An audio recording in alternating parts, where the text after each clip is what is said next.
Y le cuento que mañana se va a presentar el libro Destellos de Luz en la Oscuridad. Ya el título nos dice mucho. Este libro se va a presentar en el Museo de la Shoah, en el Museo del Holocausto. Seguramente eso le dice algo más del nombre y de lo que puede contener. Ahora le voy a agregar información.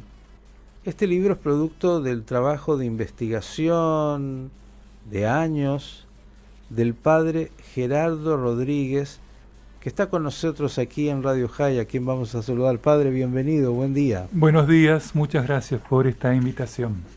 A ver, ¿quiere contarnos, padre, cómo surge este libro y qué contiene? Bueno, muy bien. El tema del libro, puntualmente, habla de lo que se conoce como justos de las naciones. Es un término que lo usa la institución judía de Israel, de Jerusalén precisamente, Yad Vashem, donde por una ley de la Knesset en 1953, además de honrar a los 6 millones de judíos asesinados por los nazis y sus colaboradores, como también recordar las comunidades judías exterminadas en Europa, y así también recordar a aquellos héroes. Ahora estamos justamente en estos días, los 80 años de la insurrección del gueto de Varsovia. También se pidió que se reconozca a aquellas personas que no son judías y que arriesgando su vida, incluso a veces perdiendo su vida, han tratado de rescatar judíos del Holocausto, de la Shoah.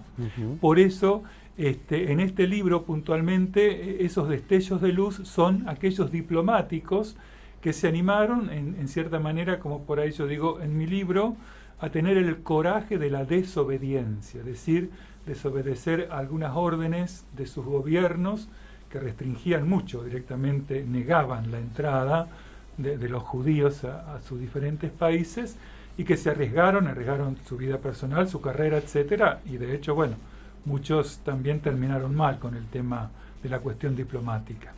Pero a mí siempre me atrajo el tema de los justos por esa motivación, como dice el título, esos destellos de luz en la oscuridad, en una guerra, en el genocidio, en el Holocausto, lo que pasó, por ejemplo, también con los armenios, bueno, cualquier situación de querer aniquilar o un país o parte de un país, digamos, o de un grupo étnico, etcétera, lo que eso define también como genocidio. Cuando hay tantas tinieblas, uno puede decir, pero no puede ser todo esto que sea una oscuridad total, una tiniebla tan densa. Tiene que haber algún rayo de luz, algún destello de luz. Bueno, eso es lo que yo intento descubrir en el ser humano. ¿Y cómo le surgió, padre, esta inquietud? Porque, a ver, lo que está diciendo es obviamente tan importante, ¿no? Estos justos entre las naciones, aquellos que tuvieron el coraje, como bien dijo, de poder en momentos muy difíciles y límites hacer algo, yo digo, extraordinario, porque lo ordinario por ahí en general es para el ser humano, bueno, no meterse, o por miedo, o por simplemente desidia. ¿Cómo le surge a usted este interés por estudiar este tema e investigarlo? Yo creo que, bueno, justamente la raíz, y también aparece en el libro, es un poco la parábola evangélica del buen samaritano, aquel que, digamos, se hizo cargo del que estaba al costado del camino, como dice el relato, ¿no? Pasó un levita, siguió de largo, pasó un sacerdote, siguió de largo, pero un samaritano, que incluso el samaritano era, en cierta manera, como un enemigo, como un hereje para el israelita, el judío, es el que tiene compasión, es decir, el que se conmueve por el otro, se involucra, digamos, en la otra persona, donde ya no es un extraño, sino es alguien que necesita ayuda y yo voy a prestar esa ayuda. Digamos, en el universo del nazismo, los nazis crearon una comunidad del nosotros, como decían la Volksgemeinschaft, la comunidad nacional. Y los otros eran aquellos que no podían pertenecer, pero que no solo eso, sino que eran enemigos y que había que eliminarlos. Y ese concepto, obviamente, en el judío, pero también en los gitanos, en los homosexuales, es decir, en todos los colectivos que no pertenecían a esa comunidad, había que borrarlos. Claro, aquellos que no eran de la raza aria. De la raza aria. Y justo abro y veo que menciona la encíclica del Papa Fratelli Tutti, ¿no? Que habla justamente de esta hermandad de todos los hombres, que es lo que seguro se pierde cuando aparecen estas expresiones de odio por el otro, ¿no? No comprender que el otro es también uno. Ahora, hay mucho que se ha escrito y mucho que se ha investigado sobre las actitudes de aquellos que han sido justos y también de lo que ha sido el nazismo. También se ha cuestionado muchas veces el rol de la Iglesia. Usted, como sacerdote, por eso digo, además lo hace alguien que tiene una fe y una formación en la Iglesia. ¿Cómo vio lo que fue esa capacidad de la Iglesia, institucionalmente e individualmente, en ese momento tan difícil? Yo creo que en lo individual, digamos, muchos justos de las naciones pertenecen al clero católico, es decir, sacerdotes, religiosas, religiosos. La verdad no tengo, porque bueno, habría que hacer una estadística y ya me está dando material para hacer otro libro a lo mejor, puntualmente. Yo algo ahí aparece cuando dedico un capítulo a Budapest, el tema de Budapest, la capital de Hungría. Dedico un capítulo porque, como trato de los diplomáticos, hay un esfuerzo conjunto de todos los diplomáticos que estaban en ese momento, digamos, de España, de Portugal, de Suiza, de Suecia,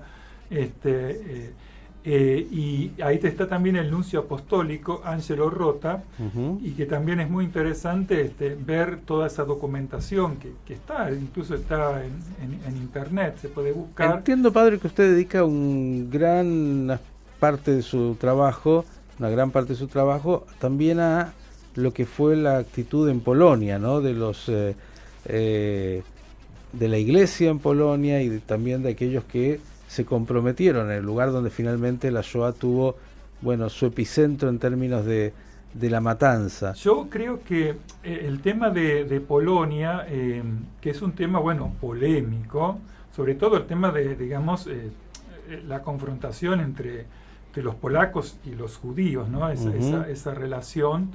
Pero yo suelo decir esto, en Polonia y en general, no es blanco o negro, digamos, yo digo así, una amplia gama de grises. No se puede decir, digamos, que toda la sociedad o que todo el pueblo polaco haya sido colaboracionista. Si uno va a lo justo de las naciones, es sintomático que el país que más justos aporta a esos 28.000 que hay ahora son polacos. Eso algo nos está diciendo. Por otro lado, por supuesto que también hubo entregadores. De hecho, este año el Papa autorizó la beatificación de una familia, la familia Ulma, de Polonia, que había refugiados judíos, por una denuncia justamente de un polaco. Fueron a buscarlo, mataron a los judíos, mataron a toda la familia.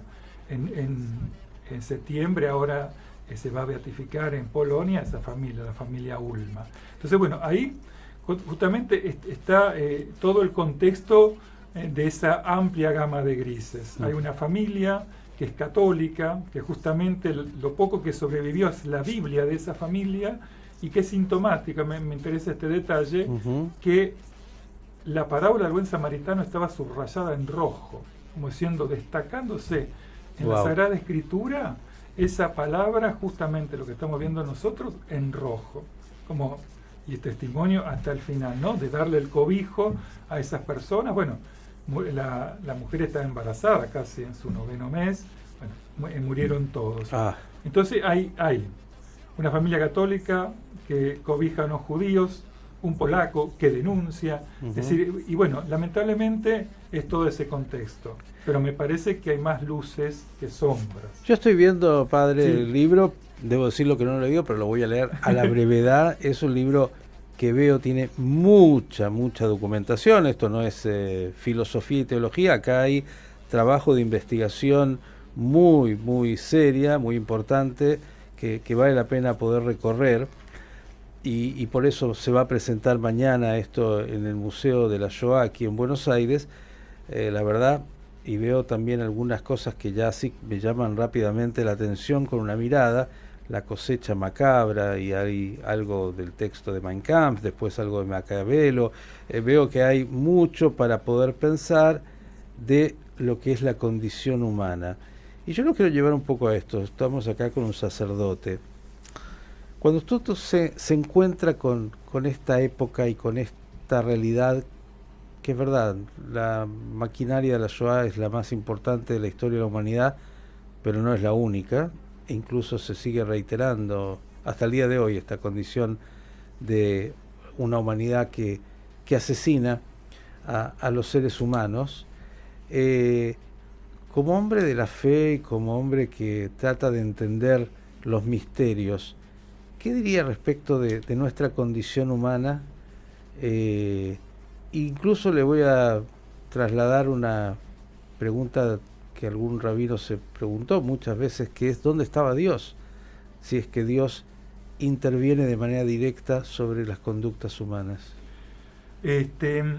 Primero voy a contar una anécdota. Yo no recuerdo si fue en Auschwitz, pero creo que estaban todos presenciando el ahorcamiento, lo cual era muy común y tenían que asistir todos a esos espectáculos. Era la lógica, digamos, del campamento y parte de esa tortura psicológica. Estaban presenciando un ahorcamiento. Creo que también había judíos y creo que había un rabino, y alguien le pregunta al rabino, ¿dónde está Dios? Y él, señalando la horca, ahí está Dios, ¿no? Es decir, es una lectura esa. Yo creo que está en la horca en términos de, como diciendo, está en el que está sufriendo, en el que está así acompañando, digamos, es una anécdota. Yo no recuerdo si es en Auschwitz o dónde, pero tengo puntualmente el registro de esa anécdota. Porque la pregunta es válida, ha sido profundamente marcante, obviamente, para cualquiera que vive experiencias límites, sí, de las grandes, como es un genocidio, hasta las pequeñas de lo cotidiano, ¿no? Alguien que pierde un chiquito, un hijo, que pierde o la realidad de la vida que tiene tanto de imperfecto. Digo, la pregunta surge, y Dios, si es omnipotente y omnisciente, ¿por qué permite que esto acontezca? Y ahí hay respuestas diversas. Yo creo que sí, hay respuestas diversas, pero yo creo que también cuando uno le echa, por decirle, la culpa a Dios a estas cuestiones, es un poco como que en cierta manera el hombre no se hace cargo de esa libertad que le fue otorgada, ¿no? Como diciendo, bueno, ¿por qué Dios permite esto? Bueno, pero Dios ha creado al hombre libre, le ha creado también la capacidad de decidir, de optar, el libre albedrío, bueno, todo lo que conforma al ser humano y la capacidad de decidir y su libertad. Entonces también el ser humano puede optar en ser un semejante para el otro, o ser, como dice, ¿no? A veces Hobbes, homo homini lupus, el hombre es un lobo para el hombre, ¿no? Es decir, no somos marionetas. No somos marionetas, tenemos la capacidad de decidir. Y también por ahí, cuando uno ve la dimensión del genocidio nazi, y un poco parafraseando a Primo Levi, no todos eran monstruos, o unos pocos, pero la gran mayoría eran seres humanos. Entonces uno dice, bueno, el ser humano tiene esa capacidad de violencia, de sadismo, de maldad, y sí, como tiene también esa capacidad de bondad, ¿no? Uno de los dilemas más difíciles, yo creo que todos son muy difíciles cuando se habla de estos temas, es justamente que dicen, bueno, algunos de estos jerarcas nazis que podían encargar operaciones de matanza, llegaban a sus casas, escuchaban música clásica, cuidaban a sus chicos, acariciaban a sus perros. Digo, esta particularidad del ser humano, ¿no? Yo cuando leía a Gita Sereni sobre toda esa entrevista grande que ella hace a Franz Stangl, el comandante de Treblinka, uno se sorprende cómo él trata de justificar todo, cómo se presenta como un burócrata por ahí se puede colar un poco esa expresión de Hannah Arendt, ¿no? La banalidad del mal. Ujú. Pero en última instancia yo creo que se llega como un recurso psicológico de la negación, porque si no, digamos, si uno aceptaría eso en la realidad, es como decir, no lo puede soportar, no lo puede sobrellevar. Entonces, bueno, vamos a ver, traté de hacer lo mejor que pude, esta es una cuestión burocrática, y bueno, lo demás, o no sabía, no se me había ocurrido. Obediencia de vida. Obediencia de vida y también, en cierta manera, para tranquilizar la conciencia, o decirlo de alguna manera, yo niego una participación directa o el conocimiento absoluto de todo lo que estaba pasando. Estamos aquí con el padre Gerardo Rodríguez, que ha escrito este libro, Destellos de Luz en la Oscuridad. Va a ser presentado mañana en el Museo de la Shoah. ¿En qué horario, padre? La convocatoria es a las 17, yo digo hora argentina, pero estamos calculando que media hora después. 17:30 más o menos. 17:45. Entrada libre y gratuita, imagino. Sí, Cualquiera libre, que quiera ir, sí, vamos a ver si podemos estar también ahí. El libro tiene además una dedicatoria, por decirlo así, un comentario de la ex embajadora de Israel en Argentina. Es el prólogo, perdón. El prólogo, lo veo en la tapa, en la sí, contratapa de Gabriel Ronen. Y obviamente es un tema que nunca tendrá, digamos, fin en términos de la investigación, en términos de lo que se pueda pensar. Y le quiero preguntar, han pasado 80 años del levantamiento del gueto, han pasado algo así de la finalización de la Shoah y de la Segunda Guerra. ¿Cuánto piensa que hemos aprendido como humanidad y qué es lo que este libro le pretende decir al hombre cotidiano de hoy? Yo creo que el Papa Francisco define esta época de la historia como una tercera guerra mundial en etapas, lo cual es bastante interesante, como diciendo, si uno se pone o en negativo, digamos, o quiere verlo de una manera, puede pensar que no aprendió nada la humanidad, ¿no?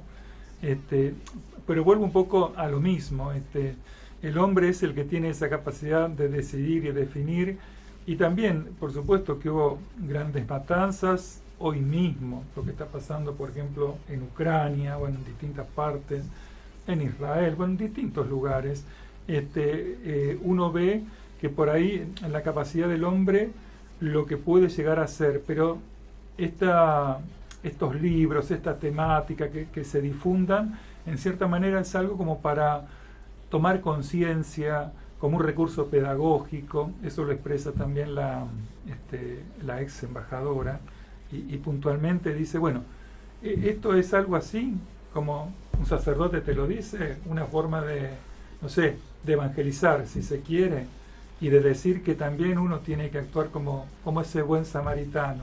Destellos de luz en la oscuridad. Saber que en la oscuridad, cualquiera que te toque en la vida, podés estar del lado de la luz. Para eso tendrás que tener el coraje y el compromiso, o podrás estar entre los que hacen simplemente de cualquier hecho algo que lo lleva a la indiferencia, o ser cómplice de la oscuridad.